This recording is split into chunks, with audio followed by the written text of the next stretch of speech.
great criteria or standards to determine this or consider each one by.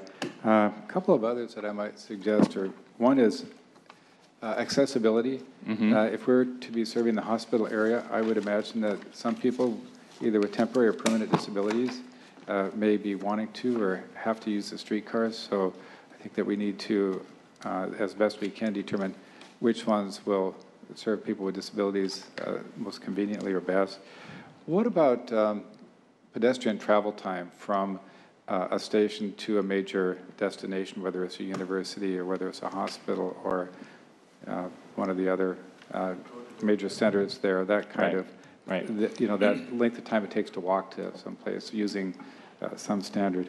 Yes, those are also, those are great criteria, and we have done a study that we're putting together and we'll have on our website soon of the accessibility issue, particularly with regard to the hill that would be present if we had the couplet with 12th.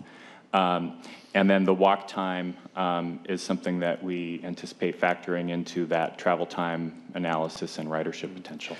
Also, we heard testimony today about possibly extending the line to Aloha, and I'm very supportive of that. I would love to see us be able to construct that in one project at the beginning.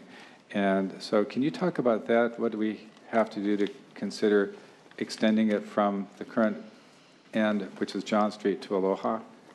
Yes. There may be some cost savings if we do it initially with the current project rather than waiting several years.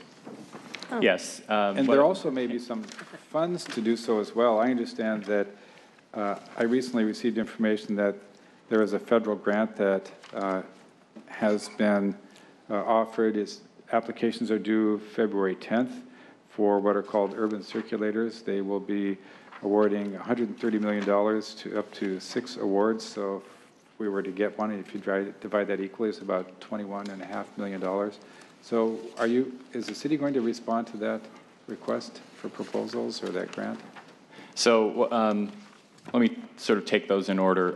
In terms of, it's possibly coupled because extending it out to Aloha is going to cost more, of course. So first, I want to note that we are able in this phase to make sure that we're designing this in a way that it can be successfully extended. So there's some images there of how we would do that with the alternatives. In terms of the cost to do that, we would need to do some further analysis before we could pin down a firm number.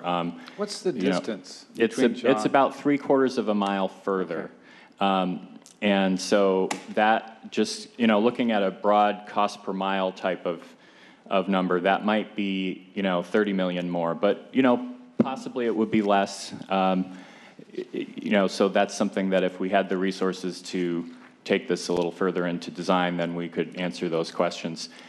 Right now, the interlocal agreement is specific on the point of, what the limits are of our ability to use the Sound Transit funds. It's to make the connections between the two stations and requires that we would get a subsequent Sound Transit Board approval to use any of their funds for an extension, and that unfortunately includes design.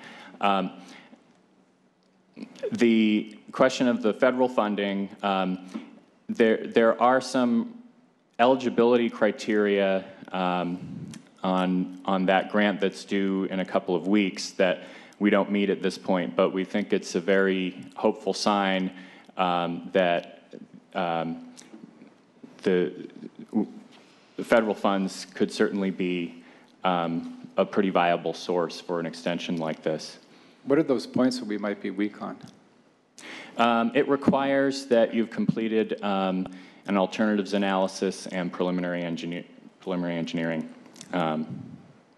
to be eligible for the grant, which we haven't done at this point. Thank you.